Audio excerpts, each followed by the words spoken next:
Hello, and welcome to the Restore Yourself podcast.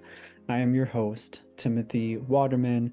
I am a teacher of metaphysics. I am a personal breakthrough guide.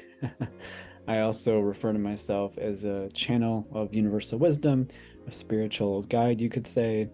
And the whole reason that I do this podcast is to help people feel better, to feel more alive, to get more enjoyment out of this life, and to recognize that your heart, my heart, already hold the answers to our most meaningful, fulfilling, purposeful, and yes, enjoyable life. So thank you for joining me on today's episode. I'm really excited to just share what's alive and real for me today. So one of the things I've been learning in my business is to go with the flow, to go where the energy and the excitement is. And so I was just asking myself earlier, like, what do I most want to speak about? What do I most want to share? And so, of course, this subject matter comes back to the relationship with self because here we are in this life, and so many of us have been told about death. We've been told that death is the end. And so, therefore, there's a whole lot of fear around death. I mean, and I can relate to this. 12 years ago, I was terrified 12, 13 years ago, I was terrified to get on a plane. I was terrified to get on a plane because I was, the thoughts that were perpetuating was like, what if the plane goes down? And so most of my 20s, I actually didn't fly. You might have, it might have been the fear around 9/11 and worst case scenario was playing in my head. And I just really couldn't do it in my 20s. However, towards the end of my 20s, I started to understand my mind differently and, just understand limiting beliefs and fears and insecurities. And I just started to have a shift in my energy, And, when I got into my early 30s, I started just to have this remembrance that my soul, my conscious awareness is eternal. It's eternal. It never ends. The consciousness, the awareness, what is looking through these eyes, what is receiving the data that is heard through my ears, the consciousness, the awareness, that which is aware never ends. Just a deep knowing that I came back to the remembrance of. And in that remembrance, it helped alleviate all of this fear, this fear of to me, it's really, in my experience, it's like mind-based fear. The mind believes that it is, the mind believes that it can all end, because the mind is a physical organism. And so, the mind doesn't like the idea that it could end, if you ask me, because again, the mind is physical, whereas the spirit, the soul, is non-physical, it's spiritual, so it is therefore eternal. Consciousness is eternal. And again, this is just a deep knowing and remembrance that I came back to within my own body, within my own heart. It was just a knowing, and that knowing created peace. It alleviated so much fear. And so I feel like that started to happen around the age of 30 for me. So that's about 10 years ago. So I don't want people to misunderstand me and what I'm saying here. So, the title is basically along the lines of why I no longer fear death. And again, it has much to do with what I just shared, that it's in that knowingness that I am, my consciousness, my soul, my awareness is eternal. So in the remembrance and the knowing of that, it's alleviated all this fear around death. So what I'm not saying is that if I was in the woods and some, wild animal was chasing me, I'm not saying I would just stand there and be like, I'm not afraid of death and let let the animal like, attack me for whatever reason. My body is a physical organism. Again, the mind is wired for survival. And so if there's a threat in my physical environment and the intention of that, whatever it is, whether it's an animal, a person, if there's a threat near me that wants to do me harm, like, and our bodies are wired to be alerted to when something in our environment wants to do us harm. If that were the case, of course, my mind is still going to start to pump the adrenaline and just the other stress hormones to get my body ready to run, because when there's a physical threat, the body, based on my understanding, goes into this mode of survival. It wants to survive. The body, the organisms, it all wants to survive, so it starts to release like chemicals in the body that are designed to help us run like there's no tomorrow, or it could be to fight off an attack or something like that. So if my physical body were threatened or felt endangered, like it's gonna start to do the thing to start to run and get to safety. The whole point of that is to get to safety. It's like, to me, the same thing that we hear about like gazelles, gazelles in nature. Like when they know there's a threat, they're designed to run like there is no tomorrow. And then when they feel that they are safe, the body starts to calm down. And animals, I've heard, and and many like research type things, like when the threat is perceived as gone, they do just calm down and come back into the present moment. It's like, the threat is gone. They just come back to the present moment and start living their lives again. Whereas humans, like we can kind of carry that with us beyond that present moment when we feel safe, and kind of like be really troubled by that experience for a long time. I'm not saying that's wrong. It's just something I've heard that, is I've heard that is a difference between animals and humans. I just wanted to clarify again that I'm not saying that my body is not wired for survival, because it is.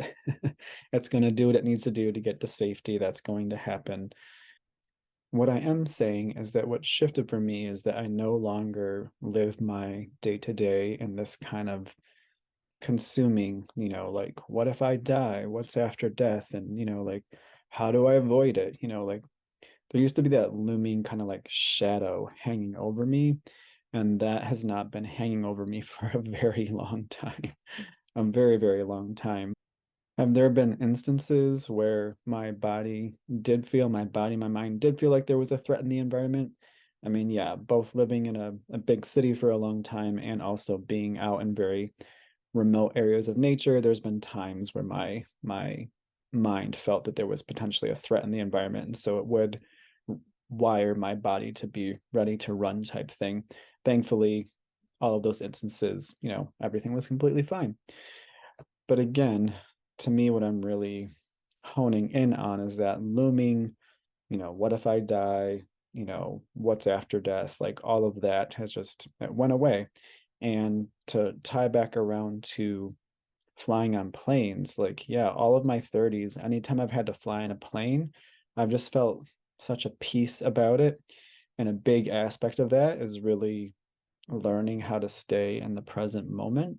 And so meditation helped me with that a lot, to really be in the present moment.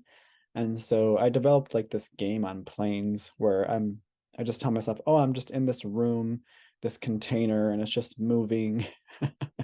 I can look out the window and there's pretty scenery, but it's just a game I developed, like, oh, I'm just in this room and it's moving. And I just like left it at that and just stayed in the present moment and told myself, like, I'm gonna get there fine. I have a whole lot of life left to live.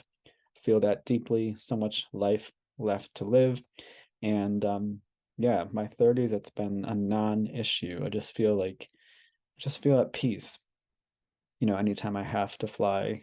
Just again, having that knowing, that remembrance, that, my consciousness is eternal. My consciousness always goes on. So that's brought so much peace into my life.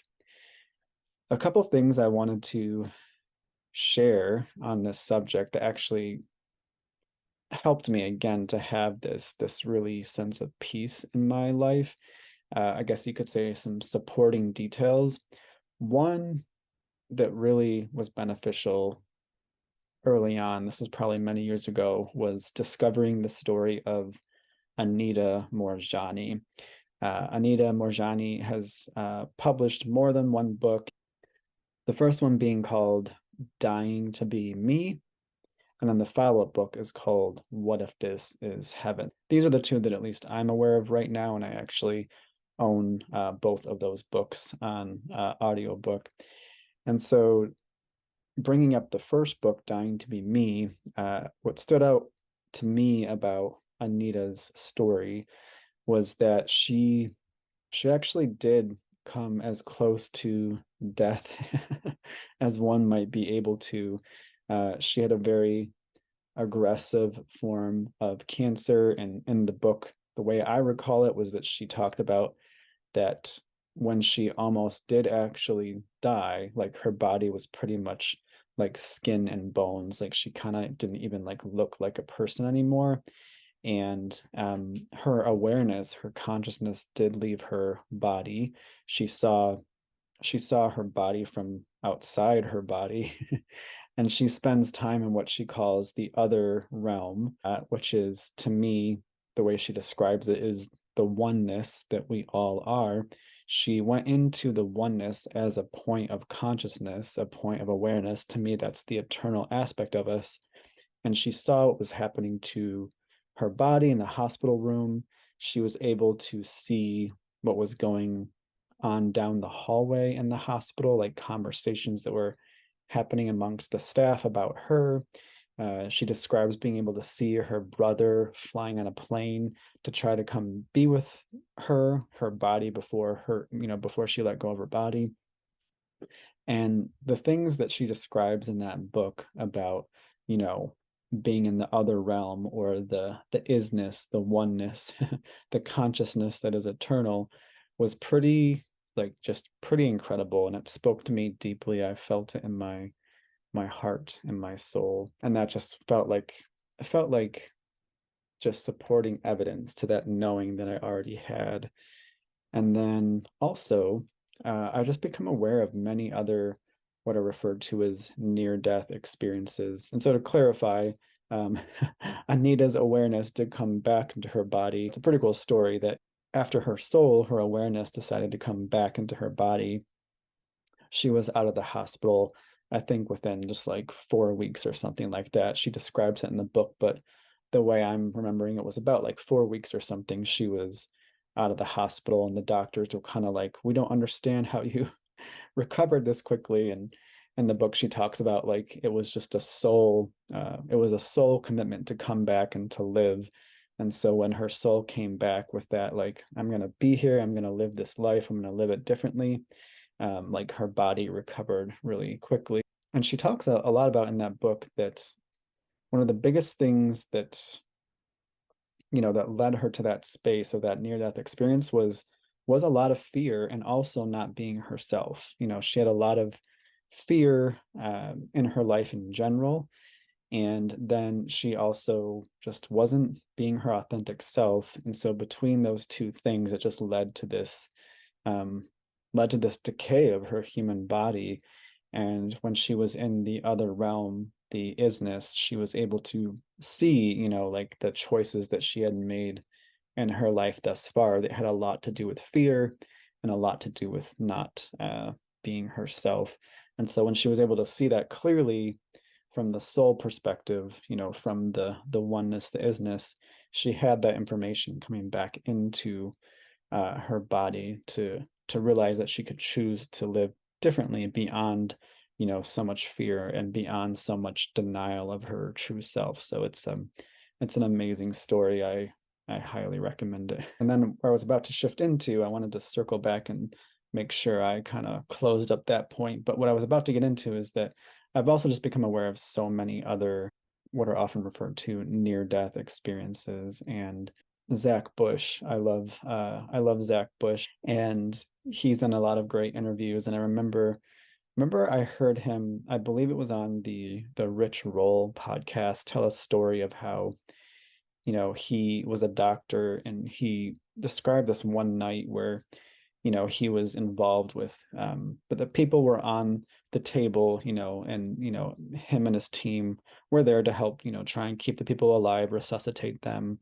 And again, the way I recall this story is that in one night, three people did essentially flatline, if you will. And him and his team worked really diligently to bring them back, to bring life back into their body. And again, this is the way I recall that story. It was some years ago, but the way it stood out to me is that all three people that night that him and his team resuscitated, basically, as soon as they had, came back into their body, there was life in their body again. They woke up. They said to him, "Why did you bring me back?" Why did you bring me back? And they just described, all three of them, this oneness, this love, this, unconditional love, this, like white light on the other side. I'm doing my best to just, describe the details that I recall, because I saw this interview a few years back, but that is the way that I remember it. And there's that, and then just so many other stories about, people that had a near-death experience, and when their awareness left their body, they were just aware of unconditional love. And so many people, again, these are the stories that I've heard, so many people, when they come back from a near-death experience, their awareness, they choose to live, and their awareness comes back into their body, that many of them just live without fear uh, after having come back, because they just know what happens when you leave the body. They know that it's just unconditional love on the other side. So all of those, again, just have felt like supporting evidence to support this knowing that I found for myself so many years ago. And that's just given me so much peace in my life. Just peace, and just able to like be here, live life, enjoy life, and not be worried about all of these worst case scenarios, not being worried that life is out to get me. That's a fear that I had deeply in my 20s, and in my 30s I've just shed so many layers of that, where it's just like I finally was able to see that life is not out to get me. Life actually wants me to live and make the most of my life. And so releasing that fear has just given me so much permission to live more fully, and to enjoy my life, not having this big shadow of worrying about death hanging over me. Um, it's created a lot of ease in my body and my nervous system in general. Just having that deep knowing, and this is my experience. I'm just sharing it with you because it's real, and I feel like, I often hear stories that one of the biggest things that like mass populations still fear is that, there is nothing after death. And so there's like this huge shadow hanging over so many people. And I get it, because I used to be there, but also I've just found that remembrance, that knowing with myself, and life has shown me a lot of supporting evidence and data to affirm that knowing that I found for myself within, which has just helped me again, just have a life that feels easier in my body, feeling more relaxed in my body, and just able to appreciate and get more out of my life. So that is something that I wanted to just create a short episode and share, because it just really felt meaningful on my heart. I just want to speak more about what feels really meaningful to me and what's really made a difference in my life. And so this is one of those subjects that I wanted to just get on here and speak about and share. If you are interested in Anita Moorjani's first book, Dying to Be Me, where I, reference some of her story, I will link that in the show notes. And if I'm able to find that Rich Roll interview with Zach Bush, I may link that as well. Forgive me if I didn't remember all the details perfectly, but both stories, the Zach Bush story and Anita Moorjani's story, really did give me strong impressions. So I did my best to share the details as best as I can recall them years later. I've listened to that Dying to Be Me book by Anita Moorjani several times. So did my best to recall the details as accurately as I could, but if I, slightly remember them incorrectly, please offer me some grace.